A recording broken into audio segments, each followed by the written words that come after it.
Hello, my name is Andrew Bashton. I'm the owner and chief instructor with Pikes Peak Tactical. I'm also a student with SDI. I'm currently in course FTT 104, Gunsmithing Tools Lab. Today we're going to be going over a full disassemble and reassembly of a L.A.R manufacturing Grizzly Mark IV, chambered in 45 Win Mag. Let's do it. Okay, so first thing we want to do prior to working with any gun, prior to doing anything, is make sure their system is safe. So first and foremost, as is usual, I'm still waiting on a new pin to come in, but the magazine release is still inoperable due to this pin being sheared off. I'll go over how to, what the mechanics of it are during the video. That way it's understood. Put those in our parts tray for now. Okay, so first thing we're going to do, hammers down, firearm, make sure it's on safe. I'm going to reload, remove my magazine again because it's not, loaded. It's not, the magazine release isn't functioning. We're good to go with that. So, as I'm doing this, I want to look through, say, okay, we need to clear this, right? So, doesn't, the slide doesn't come back because it's unsafe. I'm going to unsafe, roll it, again, pointing my firearm in a safe direction. Lock slide to the rear. I'm going to visually and physically inspect the magazine well and the chamber to ensure there are no live cartridges in our system. Now that I know this firearm's safe, let's begin. We're going to move right into the disassembly,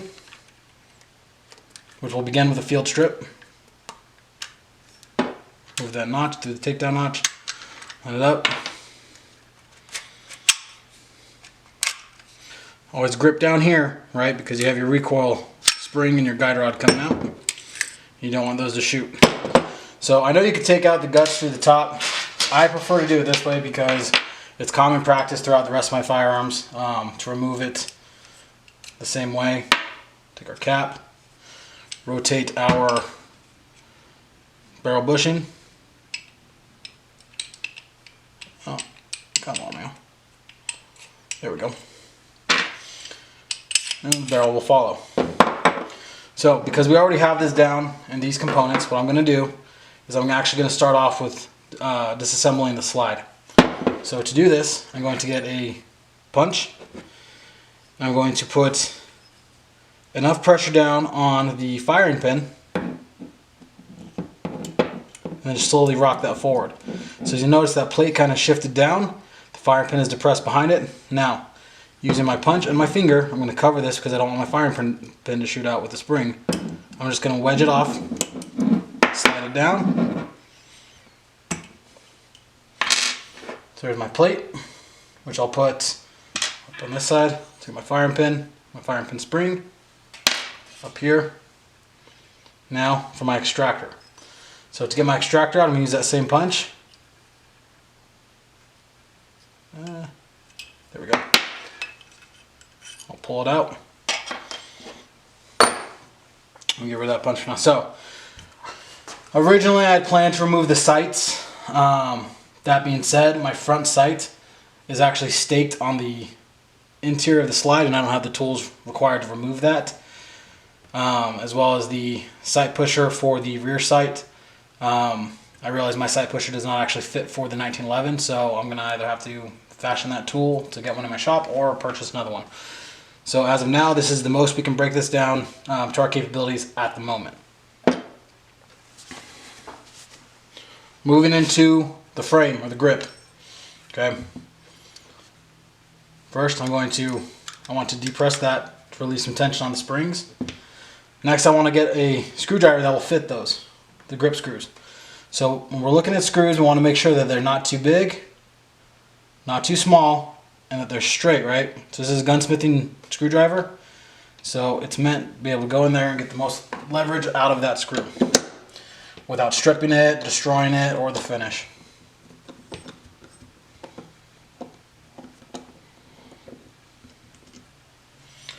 I have a magnetic parts tray just off camera where everything's going. Just helps me keep the workspace a little cleaner.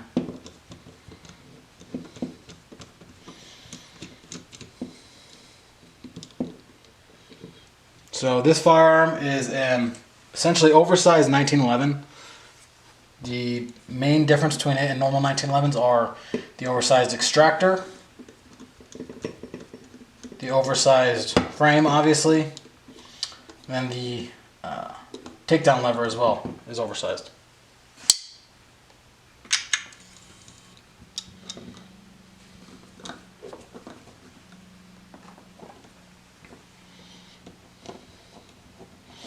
So these don't have traditional wooden grip panels. Instead, this is a rubber grip that wraps around. So we're actually going to remove that right there. Again, all my parts I'm just keeping right off camera. I'll do a full picture with all the parts at the end. So this ejector actually comes right off. And because L.A.R makes multiple chamberings, they actually make these replaceable. So this is labeled for Magnum because this is a 45 Win Mag. So moving into this portion, our next step that I typically like to do is release some tension on the springs. I'll remove this bottom pin to move the that grip block out of there.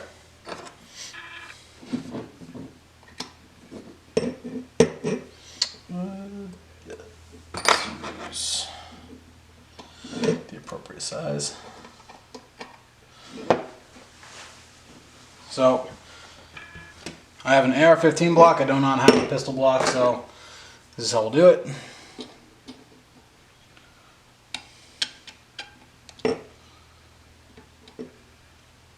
Actually, you know what? I have a roll pin set. I'm gonna grab those out real quick.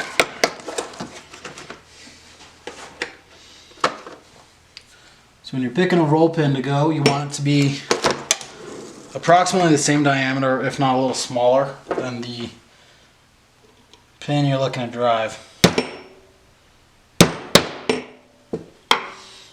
Once that begins, and the reason you do from this side is because that side has the dimple, the other side is rounded. Once my pin is sufficiently through and removed, save that, I'll apply pressure and remove my pin, my punch. With that being removed, I can remove that block off the grip, revealing my sear spring as well as my other internals down here. Okay. Now with the 1911, the safety plunger is under spring tension, so when we remove that, we want to be really careful. So in order to start that, usually I use a small flathead screwdriver with the safety up. I'll put it in the rail and very gently I'll try to pry it away just enough to get it started. Once it's started, I'll try to wiggle this out. Now, I know this one doesn't fly loose because I know how much tension that one's under, but you need to be aware that if you suddenly release that, this spring and plunger can shoot out. I'll put that over on my magnet tray. Now, this safety is a two-piece safety because it's ambidextrous. So once it's free, it matches together with a male and female set, just like that. And obviously you just saw the grip safety just comes right out. Now, with the grip safety out, there's two pins that are holding in the sear and the hammer. So real quick, I'm going to actually remove that sear spring. And then I'm going to use my punch and going from right to left on this instance. Not much really is needed. They usually come right out. So that's for the sear and then for the hammer. And that's why we use magnetic trays. So, if I didn't have to have all the cameras, I wouldn't be doing this. But, it's our hammer and our hammer spur. And then our sear, disconnector. It's a two-piece unit. So, start putting some pieces out. And then our trigger. The last items that would come out would be these bushings for the screws. The only reason I'm not taking that out is because I don't actually have a bit that will fit those, and I don't want to tear them up or mar them, since this is actually a customer's gun who asked me to just do a quick little tune-up on it. So I don't want to damage those and be stuck not being able to repair them. So let's get all of our parts out so we can have a full idea of all the portions and pieces that go into a 1911 safety grip panel ejector, or slide, extractor, plates,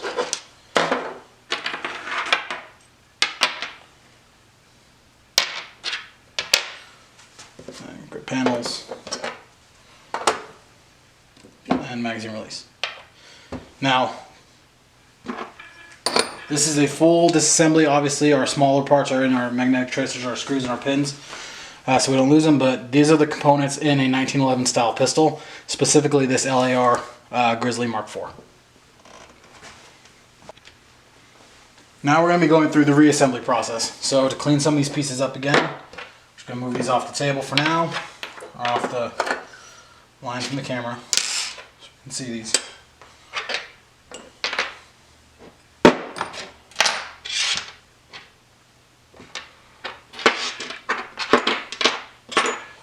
Okay, so we want to work in reverse order. So the first thing we're going to want to re-put in there is going to want to be our sear. So the way I do that, make it a little easier, is I'll insert the magazine, the empty magazine, right? So okay, I don't have a magazine latch. So if we notice that the little circular hole, that's actually where the sear pin is going to go, on the top of the sear. So we're going to take these two items. Now, with this portion being the top and this facing backwards, I'm going to lay these on one another. Now the tricky part is, I don't know how all the camera's focused, but there's a little lip inside that ring that we have to get that through, otherwise it'll hang up and bind. So first try, we're good there. So you notice how the sear, this pin should be able to stick to the top. That's its location, right? Oh, you know what we forgot? This is why we learn, right? This is why we learn. So to be completely honest, this is only my, well, today my third time taking this gun apart all the way. So, alright, trigger's in first. Now the magazine. Now the sear. Now, of course. See, couldn't get it the first time, the second time, right? Alright, so the important thing that we want to notice here, using my screwdriver, is that this portion down here sits right on the back of the trigger, and this is a magnetic screwdriver. Of course it is. Why wouldn't it be?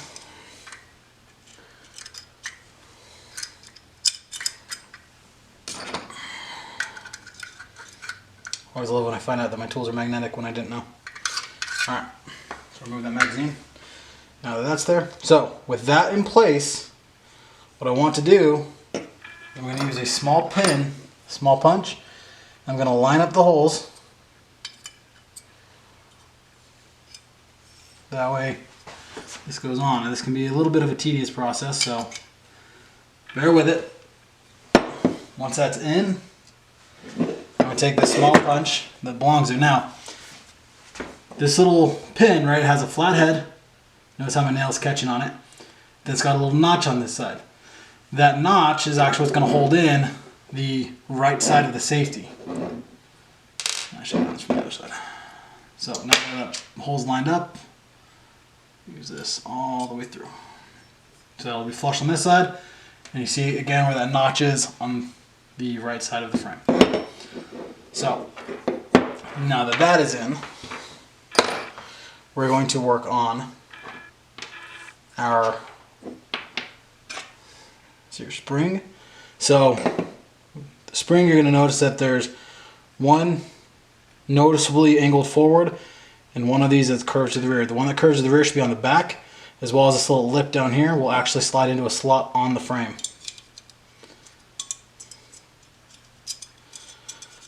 Looks a little doing. Once it's in there, should be nice and snug. Okay. So now what we're going to want to do is we're going to install our hammer and our hammer spur. So with that being said, move it up. So it's going to take the place of this top hole right here when I can get in there. This top hole right here, okay? So that pin, again, doesn't take much to get in there, but we're going to use our flat side on the left. So we want to get in the habit of, if one pin goes left to right, we want to make sure all of our pins go left to right. Which is good practice, okay? So put it in there and it sits again, nice and flush.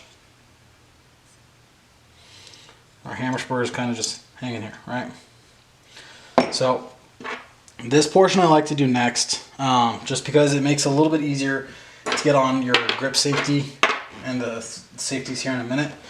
So what I'm going to do is I'm actually going to put the grip base, this grip block in there. Now there's a dimple in here that hammer spur is actually going to fall into. There's rails inside the grip that this will ride.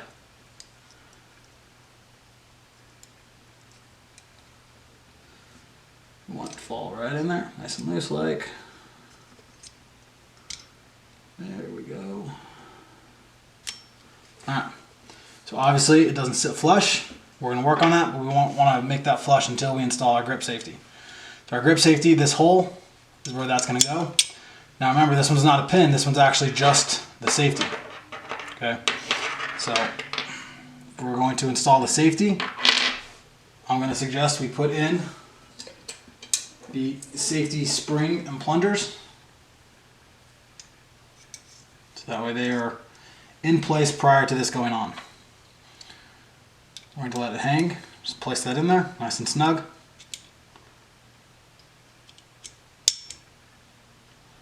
That way it fits, nice. Oh, that's the wrong side. See, this is why we learn. Alright, so. Now don't be silly with it, don't put it on back here like I was about to, because when you rotate it you're going to scratch your finish. Now given this finish is a little marred anyway, it's because it was super rusted when this client brought it to me. He stored it in a case. But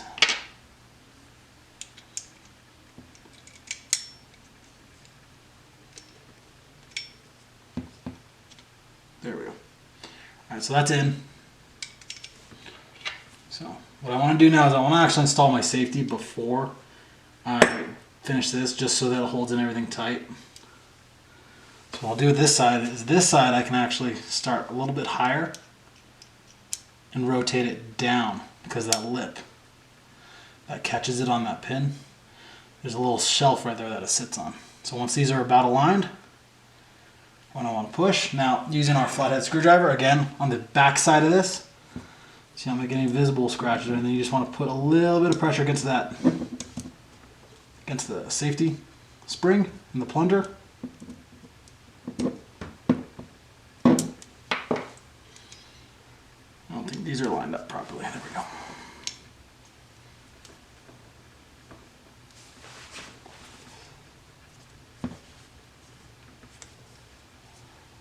So make sure our hammer's back when this happens, so we can put that on properly. Test. Safety goes up. Hammer doesn't fall. Safety goes down. Hammer should fall. Well, has the option to. We haven't tightened the spring up yet, so. Alright. So I'm going to relieve a little bit of tension on that. Now, to apply this, you need to push down with a decent amount of force on it, because you got to be able to line these pins, and that sear spring is not weak by any means. So, might be easier to do this way.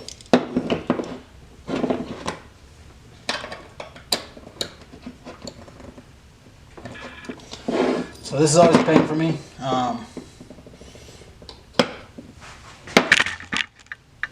As I knock over my entire camera.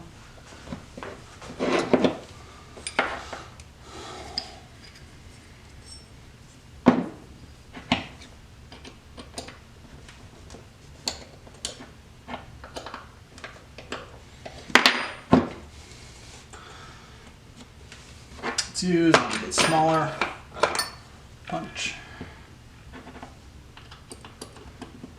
There we go.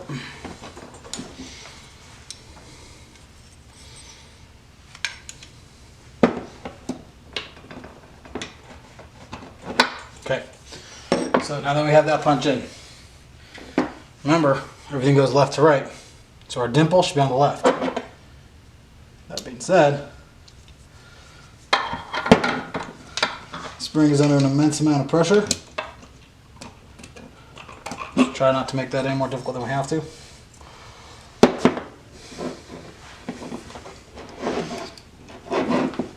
This part's always a pain in the ass.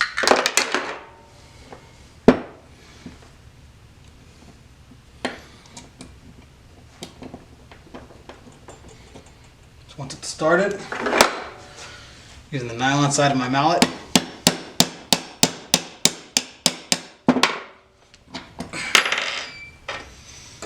that didn't work the way I needed it to.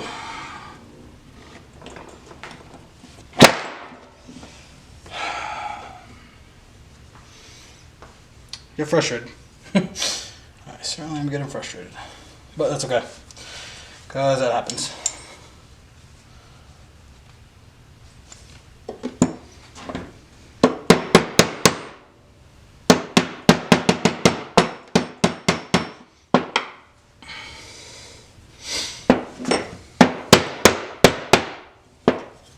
Like I said, once it's started and it catches that, it goes significantly easier. Now, test again.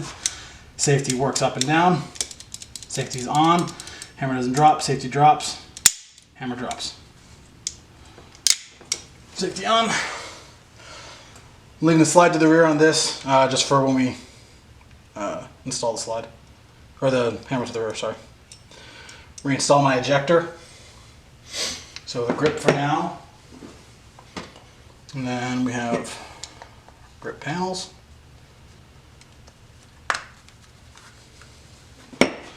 Alright, gotta check the camera every once in a while because I like to shut off after about 10 minutes. And I don't have any kind of timekeeping right now. So, here's your grip. Let's reconfigure our slide. So, the extractor with the claw inwards towards the center line. And then this bevel on the back will actually be a really good indicator too on how to line it up, because that should sit flush. Now, firing pin, put that back in.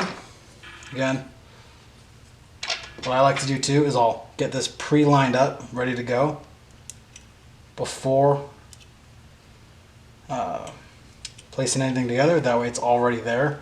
I'm going to slide it up and take that tension off. There we go. And nice and easy. Push, test. Smaller punch to test.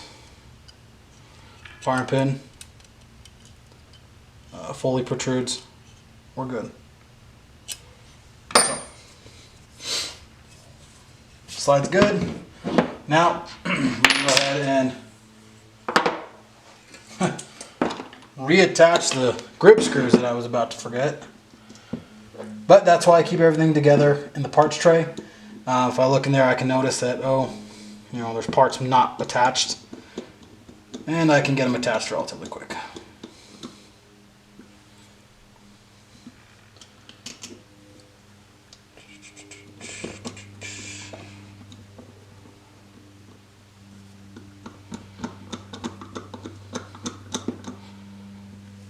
Now I'm a little stickler. It might be because I spent years as a contractor doing everything from electrical to plumbing and all that, but drives me nuts when screws don't face the same direction.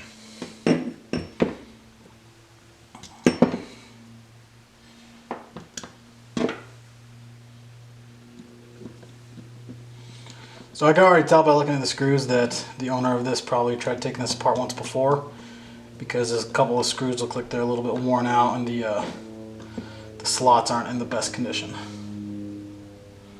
And that screw can't go any further, so I'm not going to force it, but maybe if I get this screw to line up the same, I'll be happy. And looks like I'll be able to. There we go. So, now our grip is finished. So, the one thing I will talk about real quick is our magazine release. So, it will be typically is inserted from the right faces this direction. Okay. Spring inserts into the slot, and then this pin goes onto the spring. Now, again, typically there's a little lug right here on the screw on the pin. So as you push it in, and it will actually engage with this channel.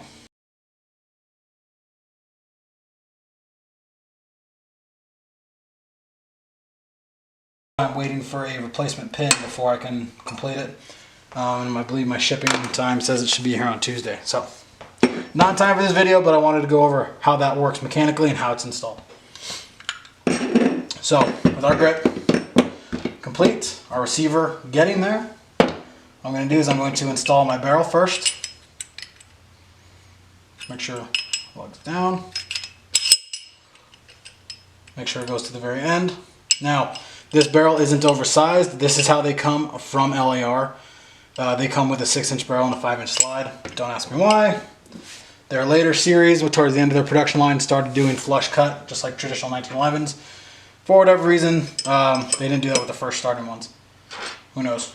That extra inch and some change definitely makes a difference when you're talking calibers such as the 45 Win Mag that this one fires.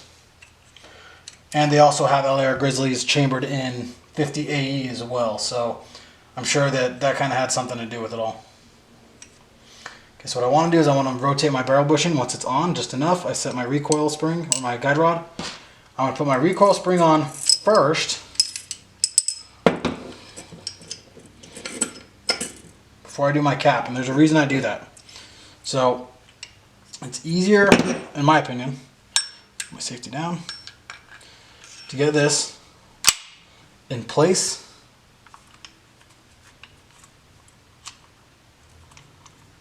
Where is it at? Right there.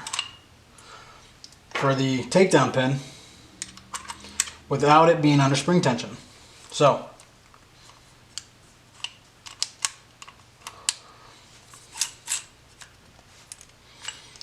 shouldn't have been able to do that, but it did. Who knows? Alright, so we're going to bring it all the way to the back. So, with our barrel bushing still rotated off this side, take our cap, push it all the way down. With my thumbs, putting pressure, completing the assembly. Well, then that snaps into place. Now, we're going to go ahead and do a functions check just like we always should. Again, magazine would then go in here, it would lock, but don't have that. So, but a functions check, right? Because we just assembled it, we put it together. So first things first, safe, right? My safety, does it work? Mechanically it functions up and down. I want to see does it work. Now, before we do that, again, this has been one live cut, so you know that there's nothing in the chamber, but visually, physically inspect, ensure it's safe. Drop our slide. With our safety up, I'm going to pull the trigger. The hammer should not fall. Okay? And drop the safety, the hammer should fall. Hammer falls. Okay? Now, I'm going to cycle it. I'm going to see if the hammer resets. You hear an audible click, hammer resets. Safety on, hammer doesn't fall. So, you'll notice too, so I kind of noticed this the first time, the first assignment we had for this class, the safety on this gun. When the hammer's back, the safety is much more noticeable. Notice how high it rides up if it goes into the full locking spot. If the hammer's down, it barely goes. So, not sure if that's a safety function, but it also has a half cock if you need to decock the firearm for whatever reason. See if I can get that to work. It comes to a half cock. Typically this was used when you're carrying it around. It still requires the full, you need to cock it. It's a single action pistol, so you can't pull that hammer back with your trigger. You have to manually cock it before it'll fall. So, firearms unsafe. So this has been our conclusion of our full field disassembly and reassembly of the firearm. Some things that weren't caught on and off camera, since this is my third time doing this today. The first couple times I've wiped down everything, cleaned it all out. I'm actually going to take this apart one more time to show the owner the different rough spots so he can tell me what he wants me to do about it. But otherwise, disassembly, reassembly of the L.A.R. Grizzly, Mark I 45 Win Mag. Thank you.